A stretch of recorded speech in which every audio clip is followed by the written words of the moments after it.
So hello and welcome, Jake. How you doing, sir? Doing good, my man. Doing good. Thanks for having me, bro. No, man, pleasure. I got sent over your music. When was it? It must have been the back end of last year, and I was like, oh Mad. man, I really like this guy's vibe. Like I just like this. There's something about the vibe of the music, and it's like there's a soulful element, but it's like raw and it's authentic. Safe, bro. It's like I was like, I really like this man, and it's like Safe, man. I'm just happy to connect and kind of wanna interested to hear more about you, to be honest. Yeah, bro. Yeah, mate. As I said, thanks for having me, man. Yeah, I've been doing this thing. I've been doing this thing for a little bit now. Um, South London, born and raised. Actually, I was born in Middlesex Hospital, which is like towards Wembley sides. But Yeah, then we were living in South. I don't even know why that happened. Maybe it was that I got my grand that lives up them sides. But anyway, other than that, South London, born and raised, and yeah, I suppose I started doing this whole singer songwriter thing maybe like 7 years ago, 7 or 8 years ago, um, and when I started, things like I realized that my as a black guy in this country with a guitar in my hands, like the only other person that was doing it was my friend Michael Kiwanuka, yeah, yeah, of course. and he was leaning more into like old soul, like Bill Withers and that kind of vibe. Whereas I suppose part of me was like, all right, look, if people are even gonna get this, I need to maybe leave out the soul part, um, because like soul and R&B has only just now people are just getting on that bandwagon, Mm-hmm. whereas like a couple of years ago, I remember clearly it was me, JP Cooper was a friend of mine, and Michael Kiwanuka with three brothers. Oh, and Jacob Banks, three brothers with guitars in our hands, and it just felt like I don't know. I just leaned more into like my singer songwriter folk side of me, like the Paul Simon. Yeah, man, a bit of the Billboard, but more so like the Paul Simon, the more like Bob Dylan type side of what I'm doing. I loved Ben Howard at the time and just what he was vibing, and so I just leaned more into that, and that's how I kind of kicked off things, and things moved quickly. I went from like just writing pop songs for other people to playing Glastonbury in like 2 years, which is mad, Wow. and then being signed to Elton John, and that all happened in like 2 years, which is nuts. And releasing like that a couple of EPs, which kicked off, and then touring like Europe and UK within like 3 years. So it moved quick, but I feel like now, yeah, it was a whirlwind, man. Reading, like we did a ton of things, festivals, recordings, bits and pieces, supporting Elton John on tour, doing my own tour, and being in States, and I feel like now I'm way more comfortable in my skin, and also I don't. Whereas before I'd be like, yeah, yeah, it needs to lean more into the singer songwriter side because people over here don't really get soul music. Now I'm just like, you know what, the internet's there, bruv, and it opens things up in it. So like, just make the music you want to make, Jake, and don't neglect any part of you. And so that's where I suppose my sound is right now. Yeah, no, I fully hear that, man. And I think like one thing I really got from listening to some of your more recent stuff is that it feels quite like introspective and like reflective in a way. Mm. And I'm interested to hear whether that's like always been a thing for you, whether you've always been that kind of person or whether that's just kind of come out more recently. Yeah, I think I have always I've always been introspective to an extent, but I feel like of recent I'm trying to be more vulnerable because actually that's when I'm at my strongest. I hate it. I hate it legit, but I feel like people want what's real, and so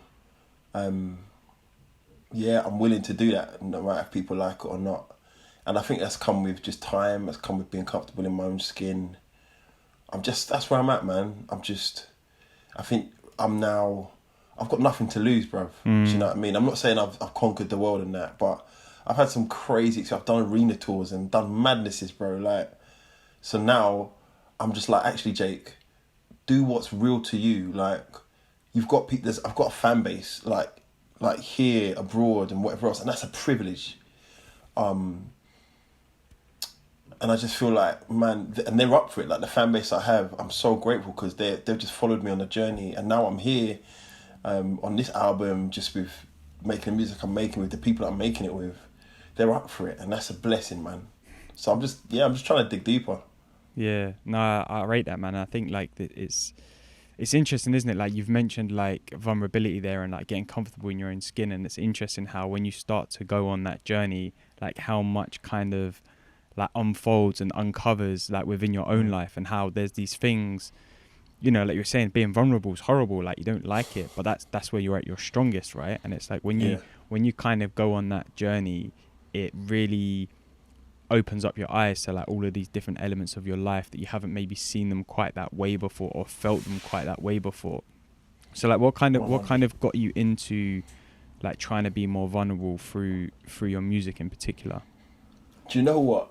It's actually my manager, my manager. She's we've been working together for a while.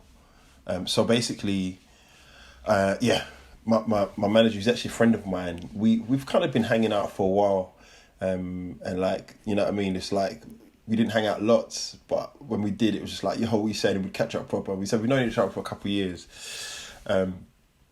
And actually, when we started working together, when we decided, yo, should we just give it a try? She actually really challenged me just about, man, like, people need to meet the real you. Like, I remember actually the first time we sat down, we were having some food, and we were just like talking about, all right, what do we want to do? She said to me, you know, it's nuts that you've been able to do so much and build a fan base internationally, and you haven't even been completely yourself. And that hit me hard. I thought, first of all, that's a mazza. Like, I don't even, like, that's blessings, do you know what I mean? But at the same time, it hit me because I thought, right, Jake, have you been scared to be yourself this whole time for the sake of what? Like, what does that do for you? Like, you know what I mean? Yeah. And I feel like that conversation sparked off, all right, this begins the part of my journey where I do what I want to do and give out everything that's in me as much as possible. And I think this album is a stepping stone. I think this is an introduction to this phase, to this season of my life. Yeah, man, I feel like I'm already onto some next things. And yeah, man. Yeah. Do you feel then, like, because that's quite well, it's a very powerful conversation to have, isn't it? Like, I've had conversations with people who I know and it's like gone down a similar path, like, and it hits hard where you're like, you know, someone's saying, okay, well, you're showing up like this in this space, but then when you're with us, you're like completely different. And you're like, and I get it with my mates, because, you know, online it's like I'm sharing a lot of like positive stuff and like wisdom and learnings I've made, but then when I'm with my mates, I'm just like dicking about and having a laugh and being like one of the boys. So it's like, it's two different sides. So when someone says like, oh, like, they get an inkling into that side of me that I'm like with my boys, and like, oh, we want to see some more of the real you, I'm like, oh, like, I thought I am being the real me. I'm being like as open as possible. So like when you had that conversation with your manager, did you feel like you knew who the version of you she was talking about was, or did you feel like you had to like then discover that a bit more? No, I knew exactly who she's talking about. I know who she's talking about. Man, I hate this topic, and yet it causes me to go even deeper. Like, it just takes it. I hate this topic, but it's so good for me. Just this topic of conversation. I feel like I've always known that contrast between who I present to certain people and who I really am. And I think I've traditionally, and this is, if I'm honest, and maybe there's some that are listening to this that can identify with this, but I think I've traditionally, because I can be hypersensitive, because I am a number 4 in the old Enneagram, because I am, I'm wired this way, I've learned to put up and project certain versions of me so that people don't see the real or get to the real me, so that I don't get hurt. I've done that I think growing up, part of the way that I've learned to especially adapt in different social circles is by projecting, like just projecting what's needed for that environment. Everyone does it to an extent, but I fully know that I've done that knowing that the real me doesn't always get a chance to stand up, you know. And it's bro, it's hard, man, and I think it's even increasingly hard for people on social media. You know what I mean? Like, I was talking to a friend of mine just about how, in fact, I was talking to my missus just about how there's so many people tagging couple goals and rare, and they've got like hundreds of thousands of followers on these couple goals and these images, but actually their relationship or their marriage is crap, like fully crap. But they know that they can't walk away from each other because they're making so much money off doing couple goals. It's mad. Yeah. And I feel like in a way, I feel like there's a lot of people on that type of spectrum, you know, and I've been on that journey myself. But I think musically, I've decided this is going to be my outlet to start to inject the real me, no matter what. So I'm giving it a try, man. I'm far from there, but I'm trying, man. Yeah. No, I think it comes out, man, and you know, I think hearing what you're saying is like this. It's like wearing a mask, isn't it? It's like you go to a certain place or you're with certain people and you've got a certain mask on. You're on stage, you've got another mask on. You're in the studio, you've got another. Like, you're constantly like playing a role instead of just being like the role of yourself, isn't it? So how did you then like incorporate that into like your music? Like what's the process been like of, you know, creating more music that's more authentic to you rather than like it just being a song that you make because you think it's going to be popular?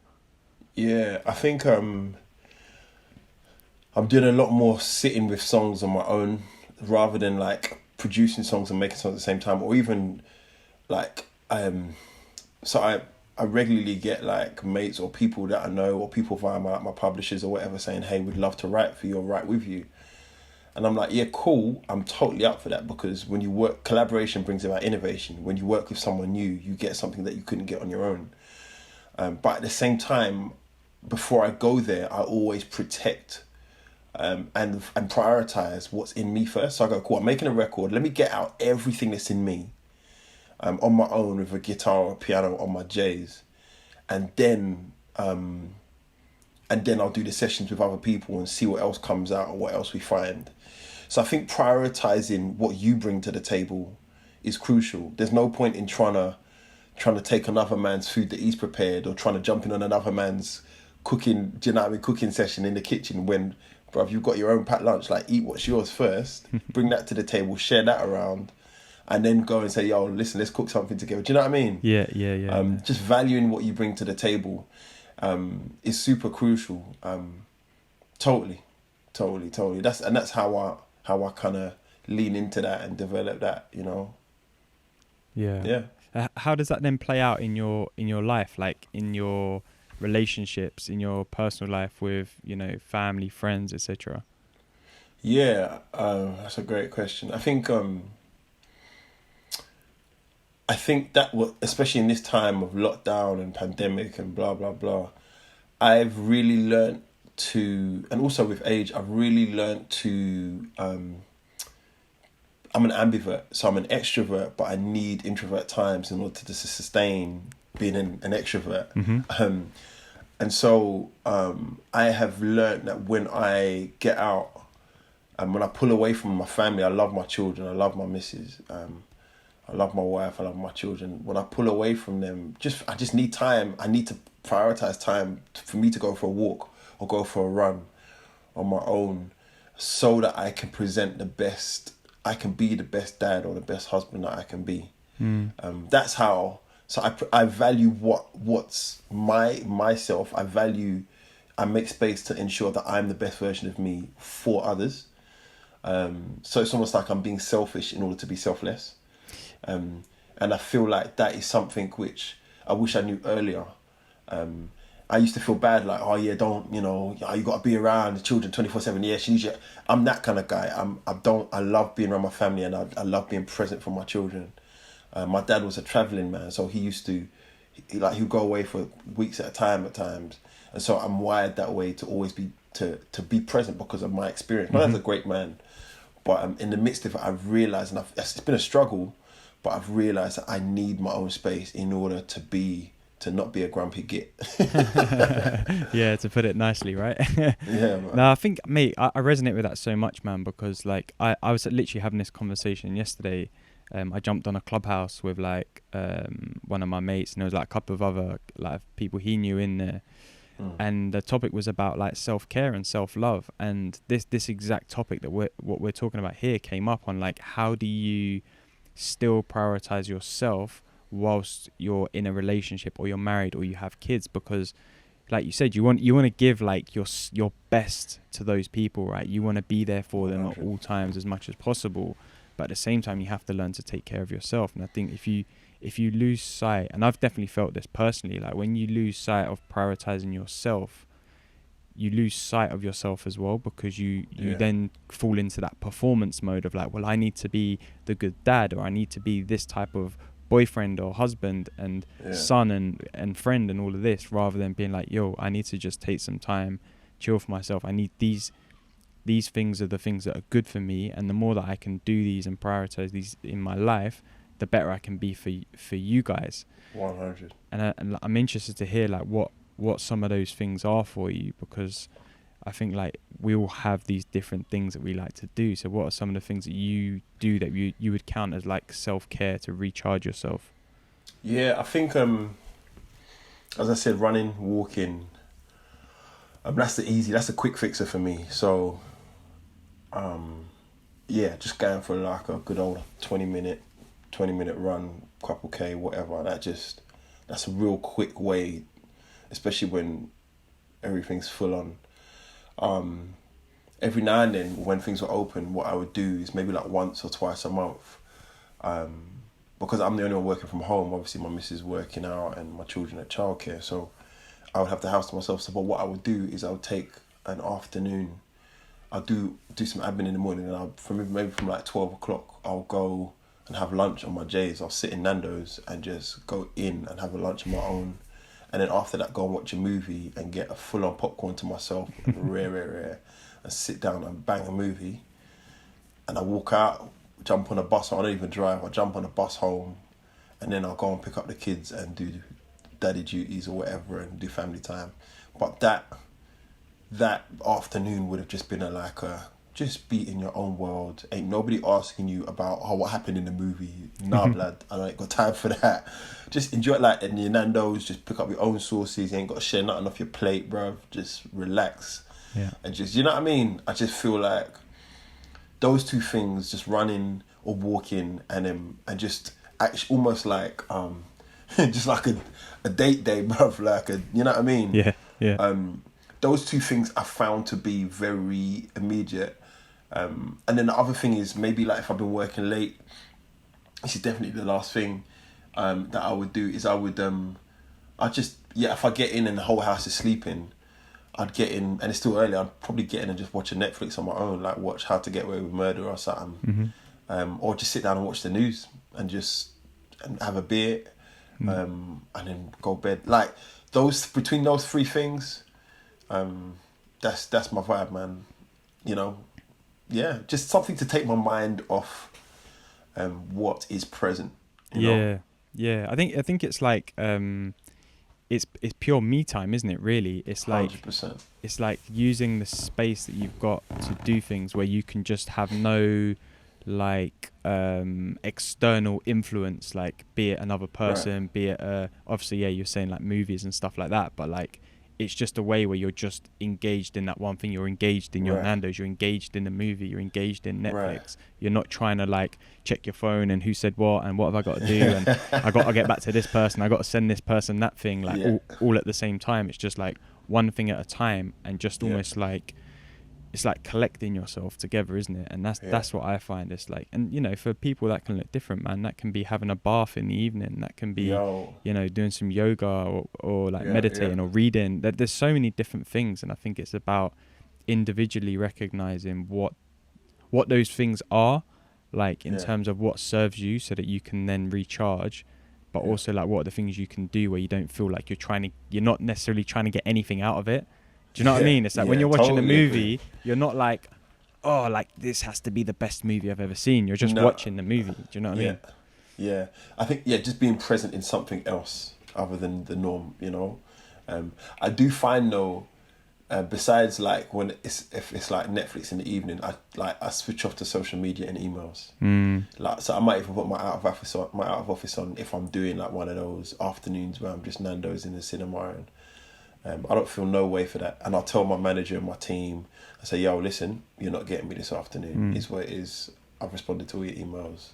Safe, you know. Yeah. But yeah, man, 100%. Yeah, no, I'm down for that as well, man. And how do you recognize like when you need to take that time, that afternoon for yourself?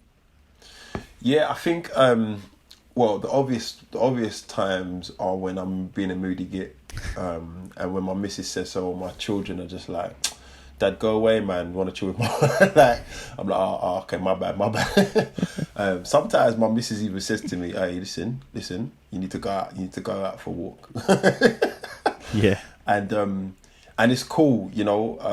I'm glad that my family can tell me that, and I think part of that is just because I'm normally like optimistic, happy, easy guy, and always up for a giggle, up for a bit of banter. So when I'm not, it's obvious. So I think that's the first sign. Also, when I'm tired, and a lot of things are going in my mind, and I've got to juggle a lot of plays, that's often a very good time to pull away, just to gather myself. So yeah, capacity and capacity is the main thing. Just knowing how my plate's loaded up will often determine whether I pull back or not, you know.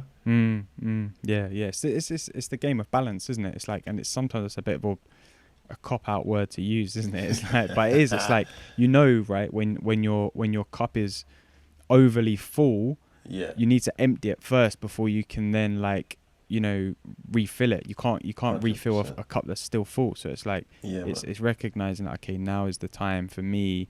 I need to take this afternoon for myself because I know that my mind is getting ahead of me, or my body just needs that time to chill. You know, because we throw so much energy into things. We throw so much energy into like relationships, into work, into projects, into just generally living our lives. And it's like, if you don't take that step back, sometimes you feel that you really do need it. Yeah, totally agree. But it's a process though, isn't it?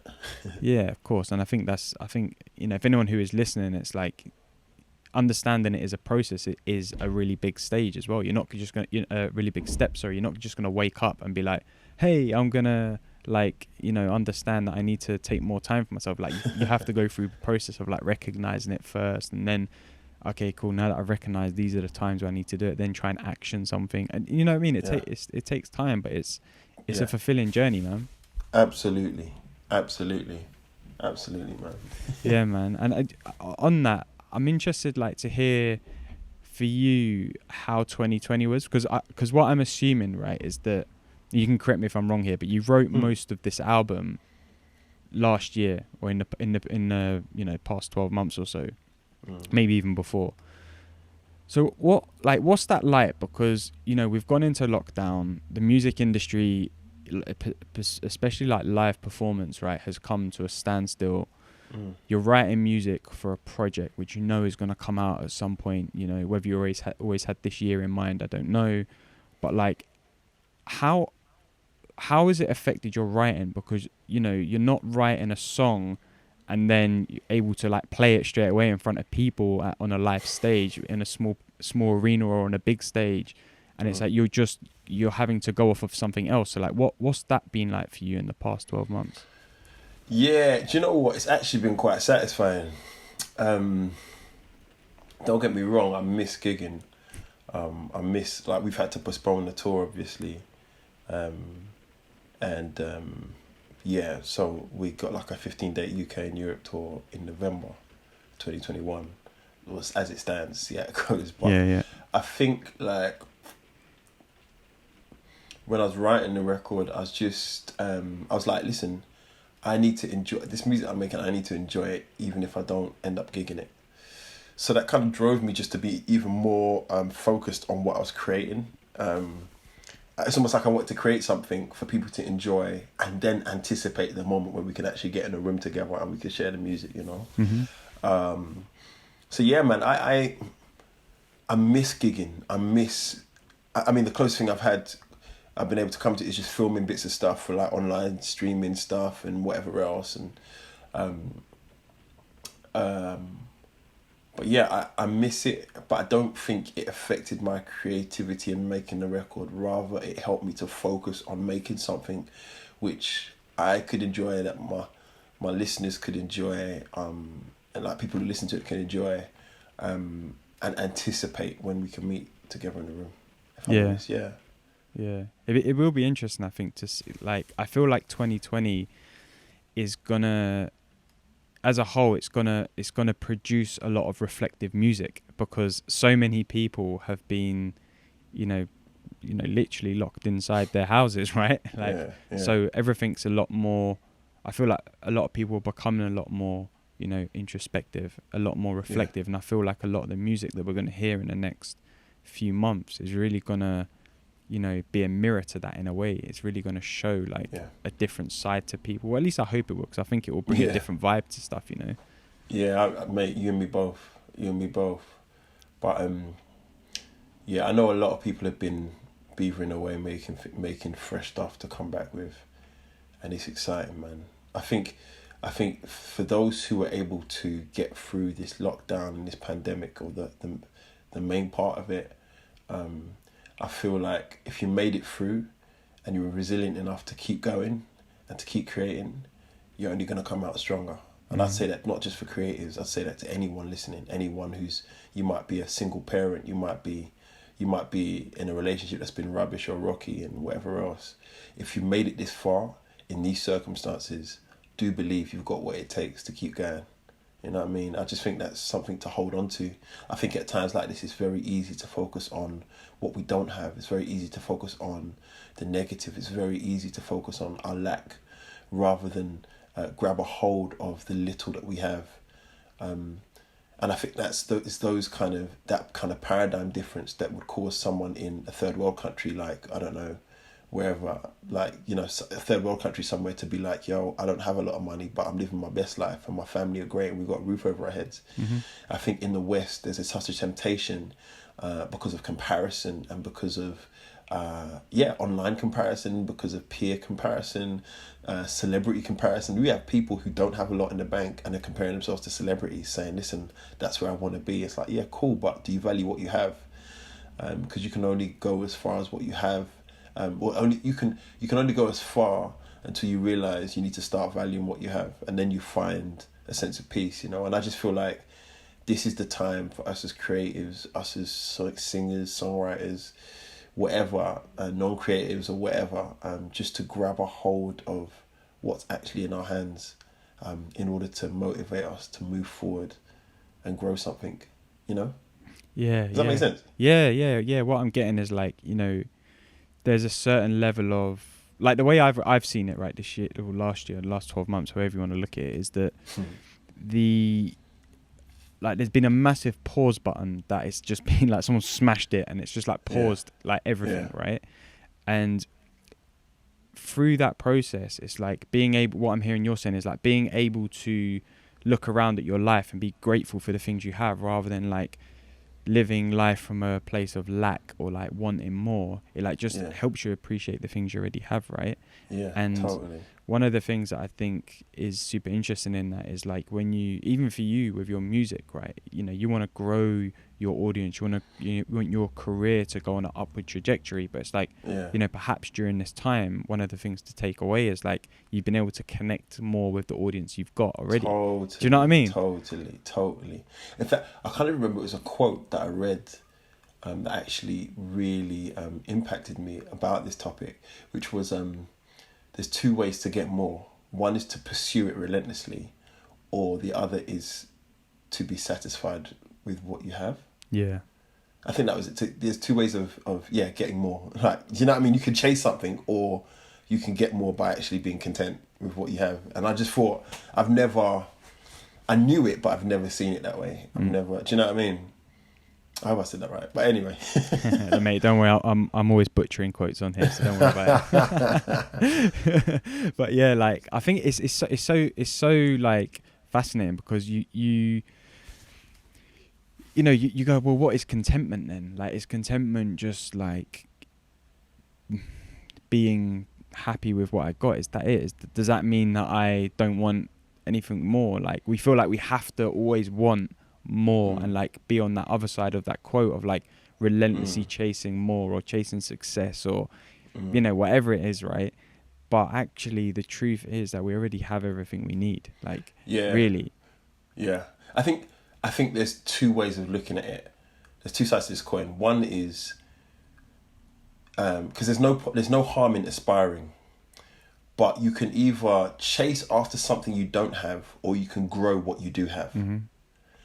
So you could be about, I'm getting my monies up, I'm getting my P's up, rare, I'm getting, or you can be like, I've got this, how can I make multiple streams of income of what I have already, of the skill set that I have? I think chasing and growing are two different mindsets, two different attitudes. And growing is building something. Growing is, you know what, sometimes living within your means, sometimes knowing, or sometimes even knowing just, I've got something huge here. But either way, it's a process and it's about making progress and persevering. Whereas chasing stuff and reaching for stuff and hustling for stuff, that's out of desperation. That's out of, I'll do whatever it takes to get. And I think in my own journey, and please, like, if anyone's listening and they see themselves as hustlers, do you, because that works for you. But for me, I've realized in order for me to enjoy life and not get to the evening stage of life and be like, what was that all about? I want to grow something. Because when you grow something, it can outlive you, you know, and your legacy goes on and what you're about goes on and how you're remembered goes on. That's what I think.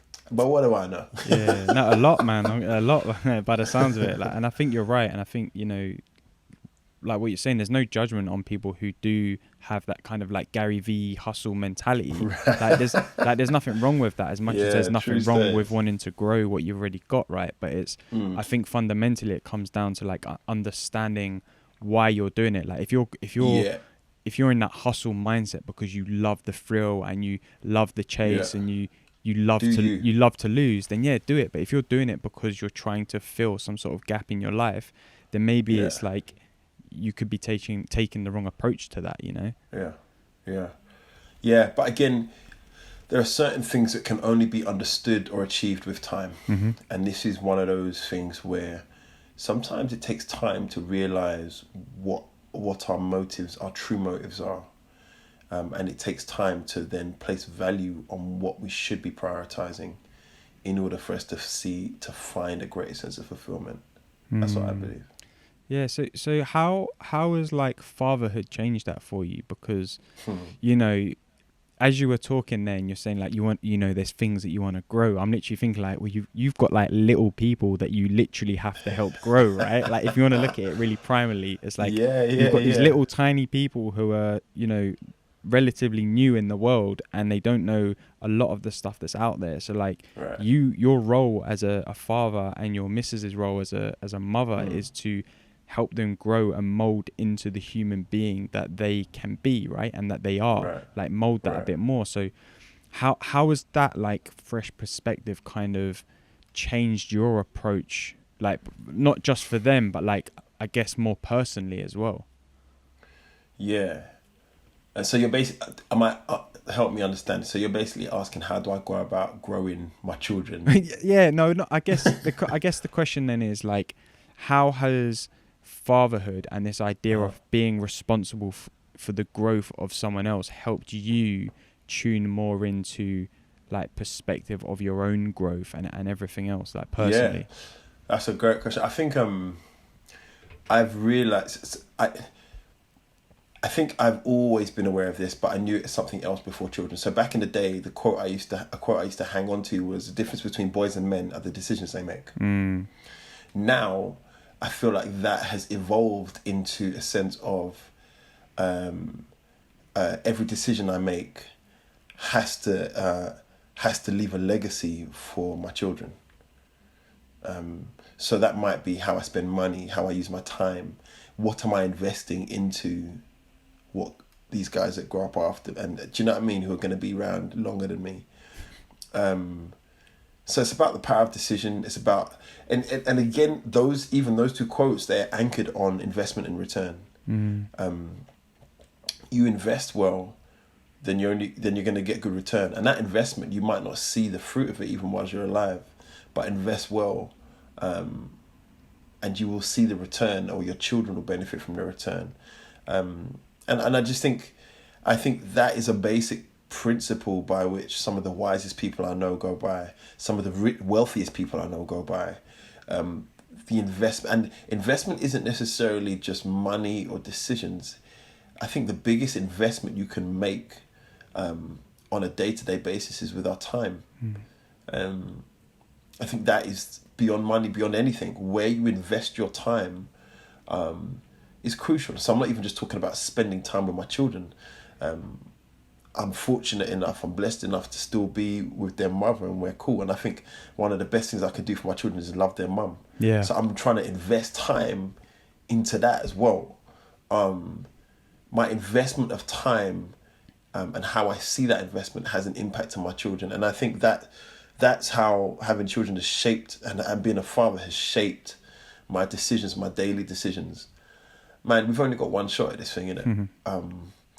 And these children, they're here, bruv. They're not going home on the weekends, bruv. They're here full time, innit? So I'm just trying to, bit by bit, make the right decisions and make the right investments on a day-to-day basis, man. And that actually comes out in the music as well. That actually comes out in how listen, I can make a decision to be completely vulnerable and transparent in the song, or I can try and hide that and try and make something that's cool.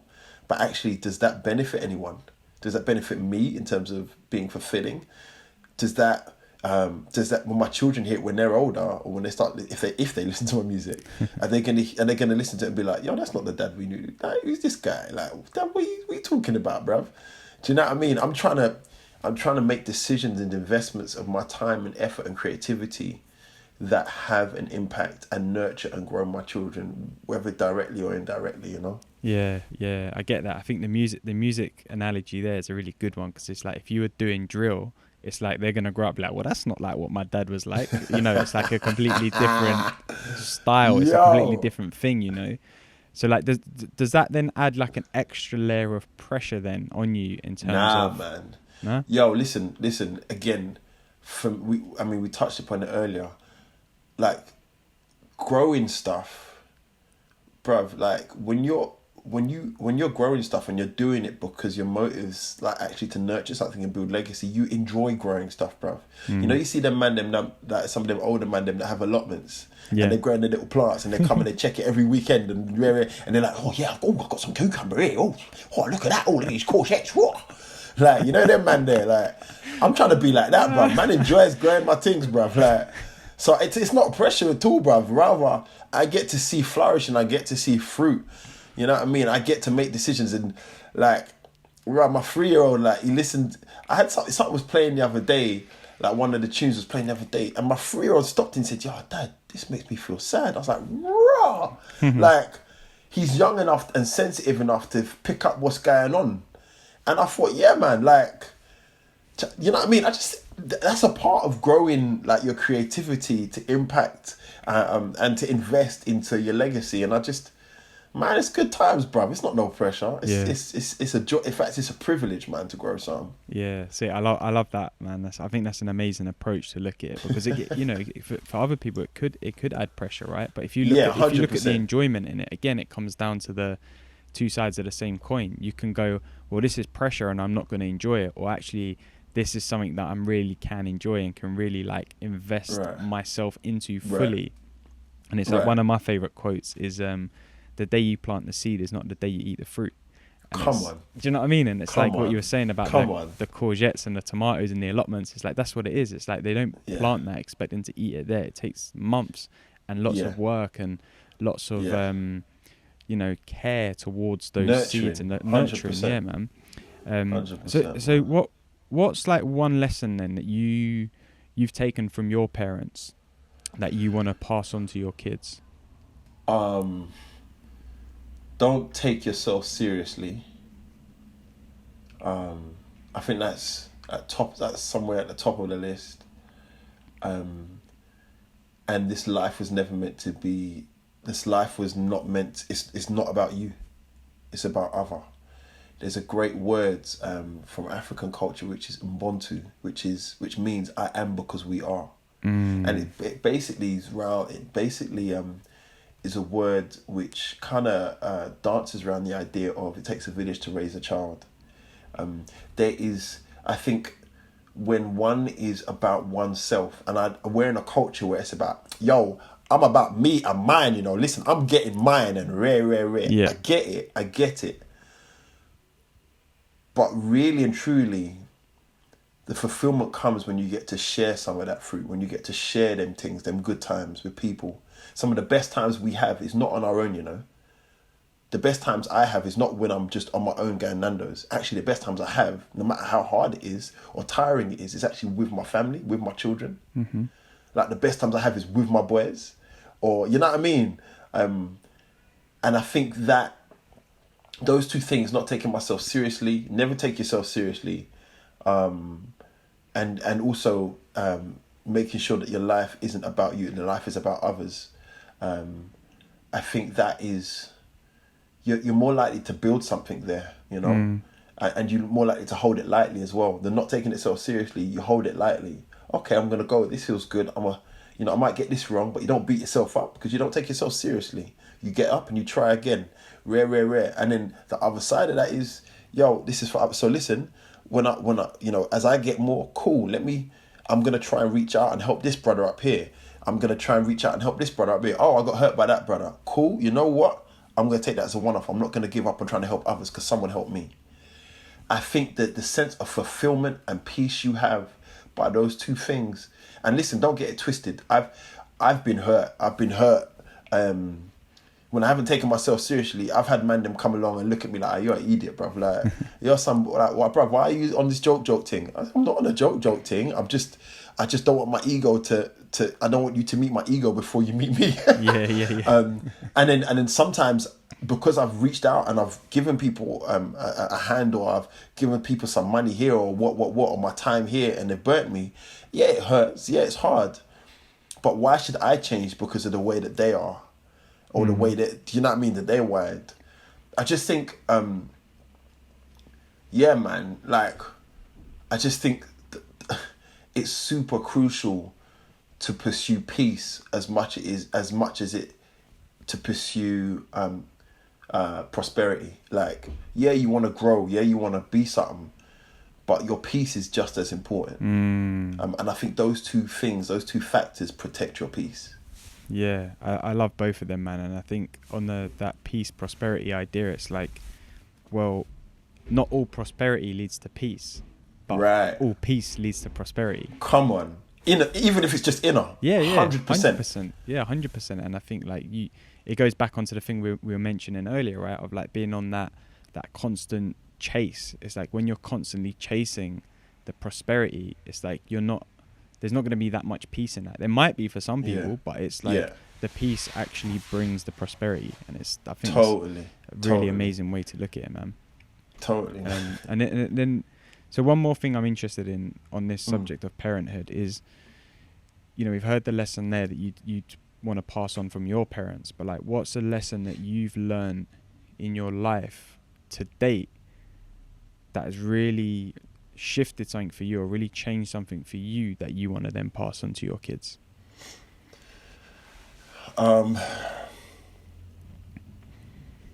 Sheesh. Okay. We all have something to bring to this world. Value it. Because what I bring, you can't bring. And what you bring, I can't bring. I think, again, that's something I wish I'd known earlier. Because I would have been more at ease with my sound, like, and just presenting the whole me, rather than just trying to be like, oh no, I've got to do it this way, I've got to do. No, man. Like, I bring something to this world that no one else can bring. And definitely I want to bring to my children, and let my children know. I say, listen, son, like, there's not another you, you know. So do you. Like, yeah, fair enough, you take inspiration from X and Y, I get that. But that the amalgamation of all those experiences and all those people you take inspiration from, that's in you. And so you need to, like, you need something, the world needs something that you carry, because there's only one version of you and you're here for a reason. I think that paradigm, that mindset is crucial. I think that's helped me value, or even start to value, my creativity, start to value the way my persona, the way my emotional makeup is. It's also helped with my emotional literacy as well, how to communicate when I'm feeling certain ways. I don't disregard my feelings, because actually my makeup and my perspective on things is completely unique. So valuing that, I would say that to any young child or any person or any creative, particularly in this climate, just with the whole, just like as a black guy, I would say that to any black child, like, let alone any child. Do you know what I mean? I just think wherever there's been stereotypes or stigmas or marginalized people, whether it be by class, race, gender, whatever it is, say, hey, listen, the way you're wired, who you are, there's only one you. Please start to value that, because in the midst of comparison and social media and whatnot, it's very easy to forget that you have something to bring to the table too. Do you know what I mean? I think that's crucial, man, especially for us, man, who've grown up in London and we haven't had a silver spoon. And I know even the man who have silver spoons, a lot of them will get caught up in that culture and they don't even know what they've got to bring. All they know is the money and that way of life. And I'm like, yo, you've got something unique to bring too. And the quicker we hold on to or grab a hold of that and what that thing is, the quicker we start to live our best life. That's what I think anyway. Yeah, you know what, Jake, man, that's some really wise words there. And I love that, because it's like, it's knowing what you bring to the table, isn't it? It's knowing what your true value is. But then, you know, how would you go about finding that value or recognizing that value for yourself if you're caught up in that other mindset? Yeah. I think really simple, and it might even sound a bit patronizing, but first and foremost, the only way you know you've got something on your face is by looking in the mirror. So examine yourself, like write down, okay, I can do this. I love doing this. I'm rubbish at this. I'm good at this. The best way to know your strengths entirely is to also know your weaknesses and be aware of them. A good tennis player, I used to play tennis growing up, and when I was in primary school, and because I was tall, I was always good at it. My coach always invested well into me. And so he used to say to me, Jake, a good tennis player is aware of his weaknesses and always plays his opponent to his strengths. So I'll play a forehand, or if I've got a good backhand, I'll play in a way so that my opponent's always having to hit me back towards my backhand. So be aware of your weaknesses and your strengths that you may develop in your strengths. So write down what you're good at, what you're into, what you're not into, what do you love, what topic of conversation do people always end up bringing up with you. Start to jot those things down. And at the same time, then have a conversation with those nearest to you and say, yo, what do you think I'm good at? What do you think my strengths are? Do a little SWOT analysis, give it to them and say, hey, or you have a conversation with them, record the conversation and see what naturally comes up so it's not pressured. And then go to people who don't know you, people who you know on a less intimate level, and say, yo, what do you think about? Do you understand? And between those three things, you'll start to see common denominators. You'll start to see reoccurring themes. Start there. Like, you'll start to see recurring themes in your strengths and your weaknesses. Then you could start to go, oh, I think I bring this to the table, you know? Oh, I think maybe I should try my hand at this because apparently I'm good at this, or holding a conversation around this. I just think it's the best way to see what's on your face is to look in the mirror. The best way to see if you're looking peng or not, look in the mirror.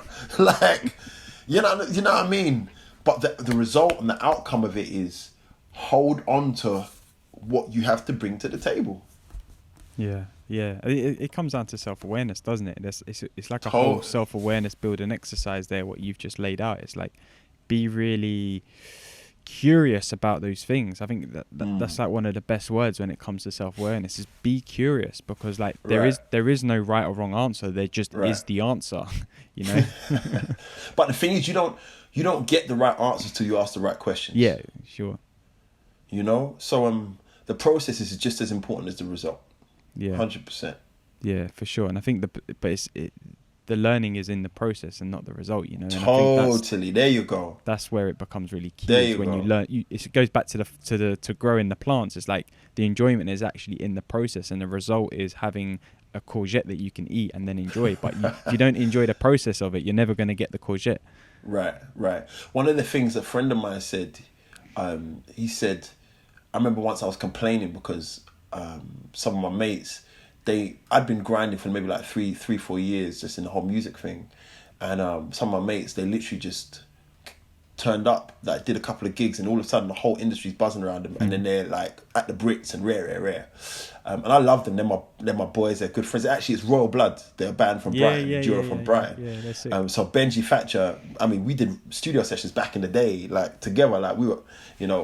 And I was just like, raw. Like these guys are just overnight, they're blowing. And a friend of mine said, "Hey, listen, there's pros and cons to everything." He said, the good thing about you, he said, the hard thing for you, Jake, is you've had to go through 3 or 4 years of growing something. But he said, the good thing about that is, if you ain't got a team around you, you know how to do it again. Because you've been through the process. So for example, if you're trying to figure out what you bring to the table in terms of even your life, if you're willing to go through the process once, if you hit a brick wall or you have a bereavement or something happens and everything crashes around you, you know how to start again. All you've got to do is give it a try the first time. Yeah. And I think just one thing I want to note on top of that really is like that doesn't come down to comparison. That's not you comparing yourself to Royal Blood and your boys. It's like you're seeing that as like a route to what they can achieve. But then it's like, okay, well, what am I learning from my route? Like, what are the things that I've learned? You know, if things fall down, can I pick things back up? You know, it's looking at, again, it comes back to looking at what you've got and really appreciating it rather than going, well, they've got that and they're performing at the Brits. Like, I want to perform at the Brits. Why aren't I performing? And then you go down a different path, you know? Right. Totally. Start with what you got. Yeah, for sure, man, for sure. Well, look, man, I think that's a beautiful note to end this conversation on, man. It's been a real pleasure kind of hearing more about you, and I think there's a lot of wisdom in you, man, and I think like from what I've heard from, you know, your most recent tunes, is like that wisdom's coming out, and I can only imagine that there's more of it in the upcoming album. So just kind of before we sign out, do you want to let people know where they can find out more from you, where they can follow you online, when the album's out, where they can get it? Yeah, man, album's out March the 5th, so it's like Friday.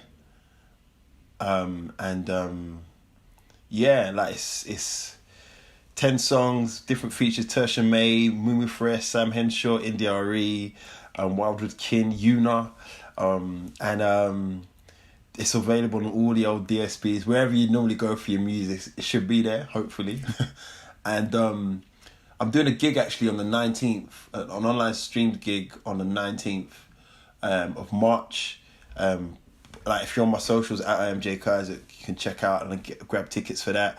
I'll be playing the songs just in their raw form, and just, yeah, man, it should be a great evening. And yeah, man, I think that's about it. Also, I do this thing every Sunday called Open and Honest, which is just like chats I do with different artists about similar stuff which we've talked about, and some of the themes on the album and themes about creativity and self. And yeah, man, like that's it really. I'm just trying to bring something to the table. So if you're listening and you enjoyed this, my name's Jake Isaac.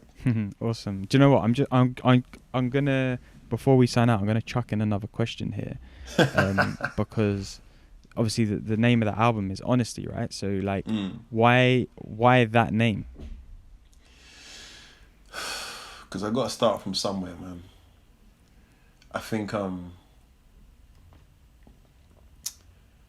don't know, man. I feel like it's just so I needed to call it what it was. And I think from that conversation I had with my manager last year, I realised I needed to start being honest, not just with my listeners, but with myself.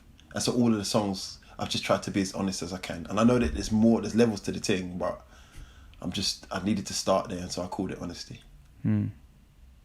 Love that, man. Love that. Well, appreciate the time today, dude. Much respect, man. I hope everything goes amazingly well with the album and the shows, and that the tour does get to go ahead. I'm sure it will eventually, but hopefully it gets to go ahead this year, and the rest of it, man. Much respect, man. Thanks for having me, bro. Pleasure, bro.